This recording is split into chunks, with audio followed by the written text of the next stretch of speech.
Keluhannya apa? Sesak napas. Biasanya timbulnya Kalau apa? jadi dingin. Apakah ada pengaruh makanan? Apakah sebelumnya sudah pernah ke dokter? Belum. Kalau ke puskesmas Terakhir berobat kapan? 6 bulan yang lalu. Sebelumnya pernah dirawat tak di rumah sakit? Belum. Ada faktor keturunan tak dari Ada Pak? dari ibu. Obat biasanya kalau berobat tuh obat jenis apa yang dipakai? Semprot hirup. Sekolah kelas berapa? Naik kelas 8. Ya, habis ini kita lanjut ke pemeriksaan yang berhubungan dengan sistem respirasi. Pemeriksaan konjungtiva dan sklera.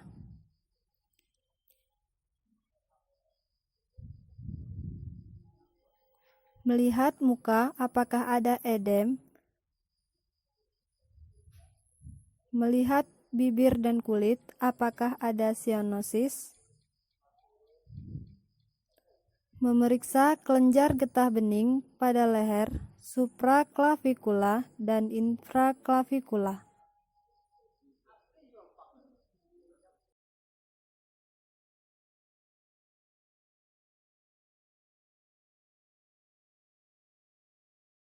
Untuk melihat adanya clubbing fingers.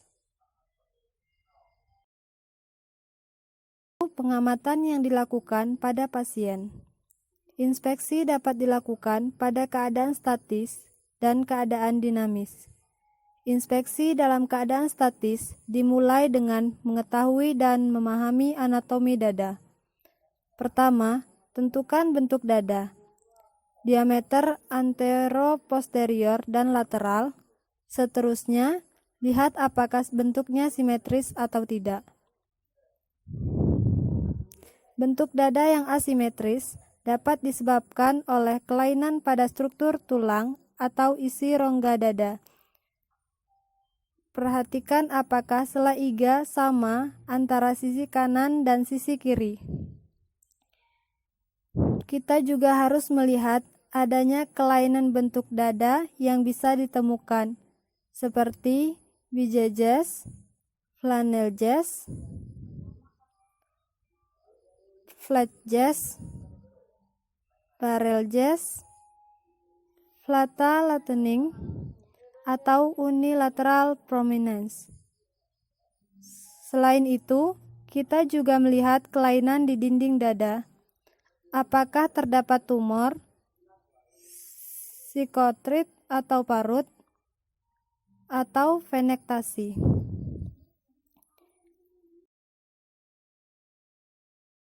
Pemeriksaan dinamis kita lakukan dengan pertama, menghitung frekuensi nafas, menilai apakah ada pola pernapasan abnormal seperti Kussmaul, asthmatic breathing, Cheyne-Stokes, atau Bayern. Ketiga, menilai apakah ada otot-otot bantu pernapasan yang bekerja. 4. Menilai apakah pergerakan dinding dada kanan dan kiri simetris.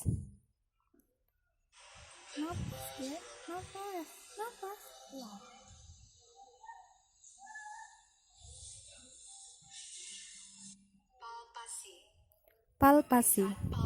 Pemeriksaan palpasi memberikan penegasan tentang penemuan yang diperoleh pada inspeksi.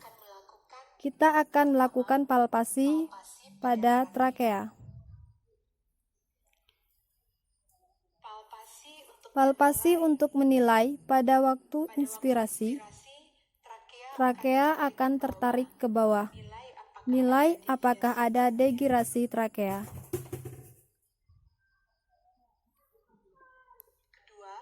Kedua, palpasi umum dinding dada untuk menilai adanya krepitasi nyeri, tekan, atau tumor.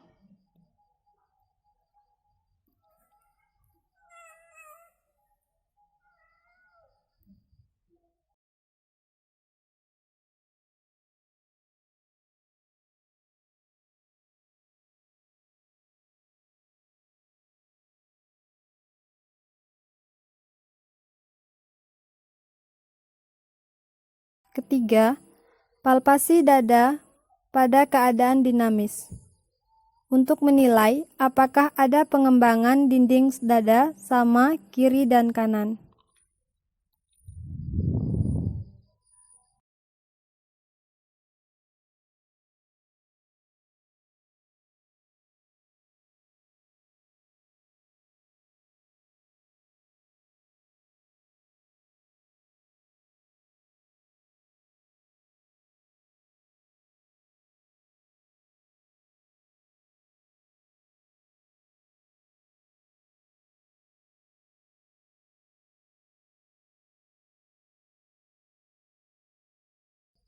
Perkusi. Tujuan perkusi adalah untuk memperlihatkan keadaan pekak pada tempat yang seharusnya ada resonansi. Pertama, membandingkan paru kiri dan kanan. Secara normal akan terdengar bunyi sonor. Menentukan batas jantung kiri.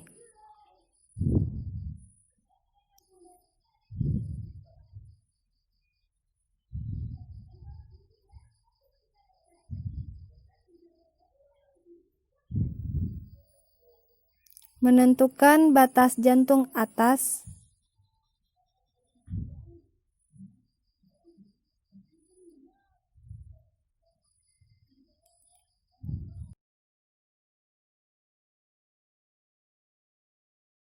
Paru kanan dan hati.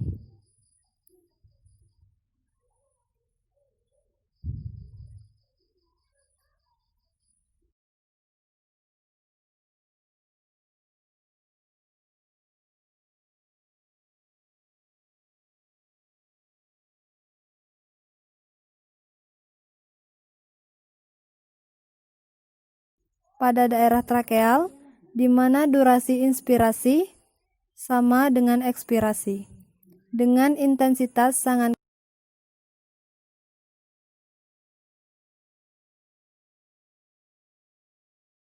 keras dan pitch yang tinggi. Kedua, suara napas bronkial. Pada daerah suprasternal, di mana durasi ekspirasi lebih panjang daripada inspirasi, dengan intensitas keras dan pitch yang tinggi. Ketiga, suara napas bronkofastikular dapat didengarkan pada daerah IC1 dan 2 dekat dengan sternum, di mana intensitasnya sedang dan pitch yang sedang. Keempat, suara nafas vestikuler hampir di seluruh lapangan paru, di mana durasi suara inspirasi lebih panjang, intensitasnya sangat sedang, dan dengan pitch yang rendah.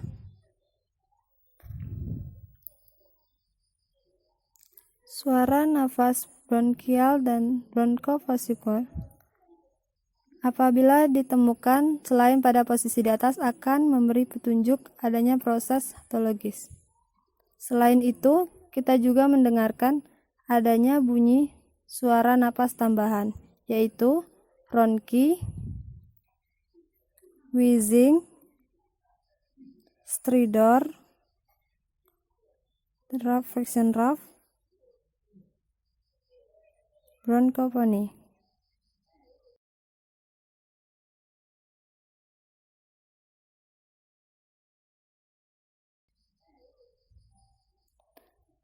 Adanya bunyi nafas tambahan juga memperlihatkan kemungkinan adanya proses patologis atau kelainan pada sistem respirasi.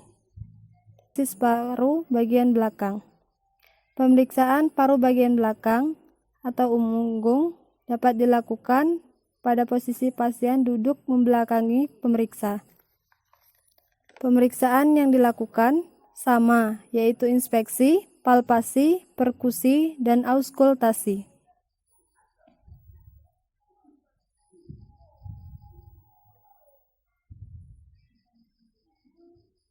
Inspeksi.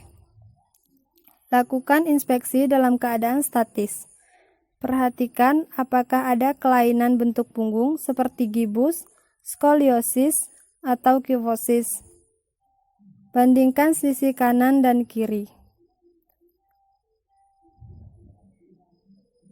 Lakukan inspeksi dada dalam pada keadaan dinamis. Apakah terdapat perbedaan pergerakan antara dinding dada kiri dan kanan? Lakukan dengan cara menempelkan telapak tangan pada punggung depan ibu jari saling berdekatan. Kemudian pasien disuruh melakukan inspirasi. Perhatikan apakah terdapat perbedaan pergerakan tangan kiri dan kanan. Palpasi. Lakukan pemeriksaan fremitus dengan menggunakan kedua telapak tangan pada punggung pasien, sambil menyuruh pasien mengucapkan kata 77.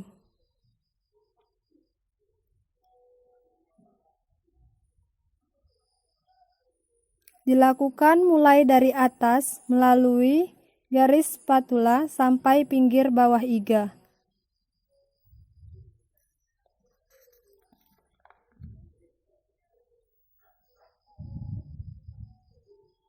Bandingkan hasil pemeriksaan kiri dan kanan.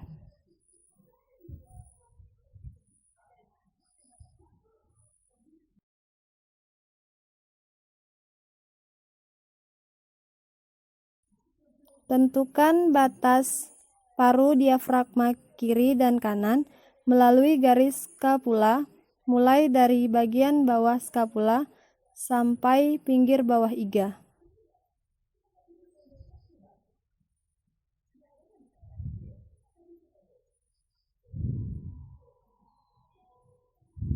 Tentukan batas peranjakan diafragma kiri dan kanan.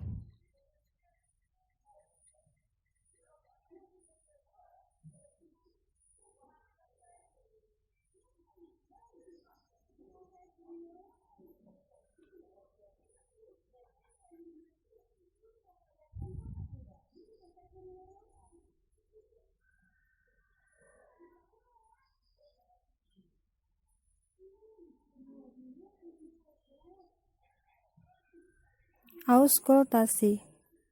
Lakukan pemeriksaan auskultasi.